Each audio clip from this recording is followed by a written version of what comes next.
கொஞ்சம் காப்பி கொஞ்சம் காதல். நான் 30 வயசு வரலும் காப்பியே சாப்பிடாதவன். காதல் முன்னாடி வந்துடுச்சு.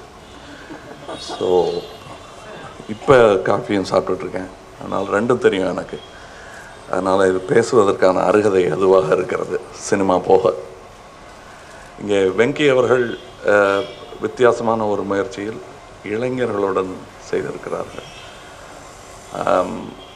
அதுக்கு பெரிய மனசு வேணும், துணிச்சல் வேணும். சும்மா படம் எடுக்கிறதே துணிச்சல் தான், நட்சத்திரங்களை வச்சு படம் எடுக்கிறதே துணிச்சல் தான். பட் நல்ல புதிய முகங்களை கொண்டு வர வேண்டும் என்றும் புதிய யுக்திகளை கையாள வேண்டும் என்ற இந்த ஆர்வம் அவர்களுக்கு இருந்திருக்கிறது. முக்கியமாக இதில் அறிமுகமாக இருக்கும் பாணி கல்யாண், அறிமுகம் தானே, 16 பேர் அறிமுகம் எடுத்திருக்காங்க. இன்னொரு 16 எனக்கு ஞாபகம் வருது. அதுலேயும் நிறையா புதுமுகங்கள், பாக்யராஜ் உள்பட. ஸோ இதுவும் அந்த மாதிரி வரணும் என்பது தான் என்னுடைய ஆசை. இதில் சினிமாட்டோகிராஃபி ஆகட்டும். Welcome to the digital club. நான் ரொம்ப நாளாக இந்த மாதிரி நிறையா பேர் வரணும்னு நான் திறந்த கதவுடன் காத்து கொண்டிருக்கிறோம்.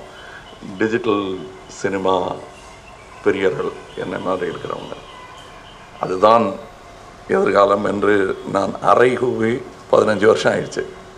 அதை நீங்கள் இருகரம் நீட்டி அணைத்து கொண்டதற்கு நன்றி.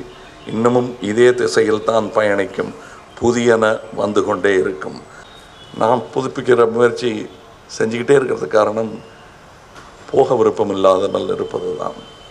தவிர கற்றுக் கொடுக்கும் விருப்பமும் எனக்கு கிடையாது. கற்றுக்கொள்ளும் விருப்பம் அதை விட அதிகம் இருப்பதனால் எனக்கு அதுக்கு நேரம் இருக்கிறதில்ல.